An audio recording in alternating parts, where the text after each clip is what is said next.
আসসালামু আলাইকুম রহমতুল্লাহ। আলহামদুলিল্লাহ রবিল আলমিন, আসসালাতু ওয়াসসালামু আলা সৈয়দুল মুরসালিন ওয়া আলা আলিহি ওয়া আসহাবি আজমাইন।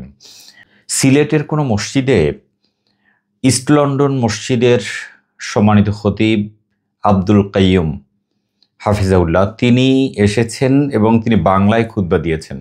এই নিয়ে সোশ্যাল মিডিয়ায় দেখলাম কোনো ভাইয়েরা খুব বেশি লেখালেখি করছেন, অনেক বেশি সমালোচনা করছেন। কেউ বলছেন যে ফিতনা ছড়ানো হচ্ছে।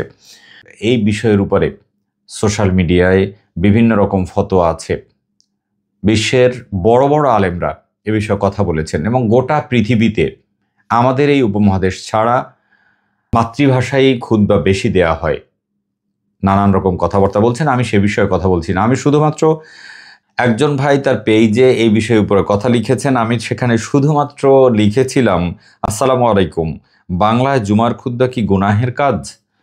তিনি এবার আমার জবাবে লিখেছেন, সূরা কেরাতগুলো বাংলায় তেলাওয়াত করার ব্যবস্থা করেন। জুমার খুতবা বাংলায় দেওয়া বেদাত, আর সকল বেদাতই গোমরাহি। আরেক ভাই এবার লিখেছেন, আপনারা কি জুমার খুতবা বাংলায় দেওয়ার পক্ষে?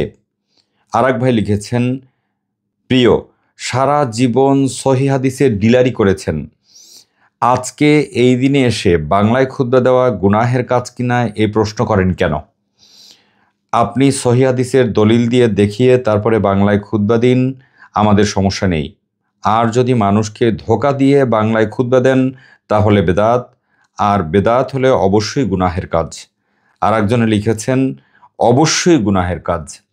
বাংলাদেশে অনেকেই এই কথাগুলো বলেন যে তাহলে নামাজের ভিতরের কথাগুলো, সলাতের মধ্যে যা আপনারা পড়েন সূরা কেরাত দোয়া, এগুলোও আপনারা মাতৃভাষায় পড়েন না কেন, বাংলায় পড়েন না কেন? সলাতের মধ্যে আমরা যেগুলো তেলাওয়াত করি, যেই দোয়াগুলো পড়ি, এগুলো প্রত্যেকটা নির্ধারিত। আল্লাহ রসুল সাল্লাল্লাহু আলাইহি ওয়াসাল্লাম নির্ধারণ করে গিয়েছেন যে আপনি তাকবীর বলবেন কি বলবেন, তাকবীরের পরে কি পড়বেন, তারপরে কি পড়বেন, সূরা ফাতিহা পড়বেন, কেরাত মিলাবেন, এর মাঝখানে কি পড়বেন, রুকুতে কি পড়বেন, সেজদায় কি পড়বেন, দুই সেজদার মাঝখানে কি পড়বেন, রুকু সেজদার মাঝখানে কি পড়বেন, সালাম ফিরানোর আগে কি পড়বেন, সব কিছু নির্ধারিত। কিন্তু জুমার খুতবা কি নির্ধারিত? আল্লাহ রসুল সাল্লাল্লাহু আলাইহি ওয়াসাল্লাম কি নির্ধারণ করে দিয়ে যেতে পারতেন না যে আপনারা খুতবায় এই পড়বেন? কয়টা খুতবা লাগে? 52-53টা খুতবা বছরের মধ্যে।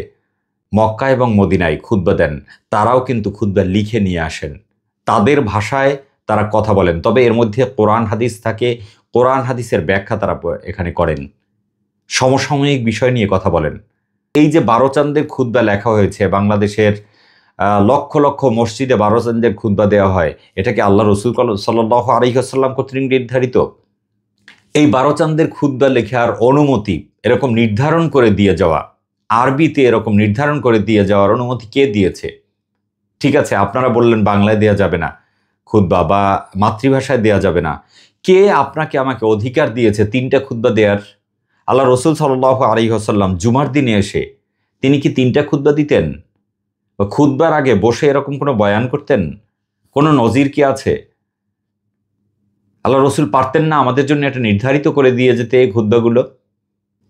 সলাত মাতৃভাষায় হবে কিনা আর খুতবা মাতৃভাষায় হবে কিনা, এই দুইটার মধ্যে মিলানোর চেষ্টা করা উচিত না। কারণ সলাতের মধ্যে প্রত্যেকটা বিষয় নির্ধারিত, আল্লাহ রসুল নির্ধারণ করে দিয়ে গিয়েছেন, আর খুতবা নির্ধারণ করে দিয়ে যান নাই। খুতবা পারিপার্শ্বিক অবস্থা, দেশের অবস্থা, দেশে বিভিন্ন রকম অনাচার, অশ্লীলতা, নানান কিছু নিয়ে খতিব সাহেব কথা বলবেন।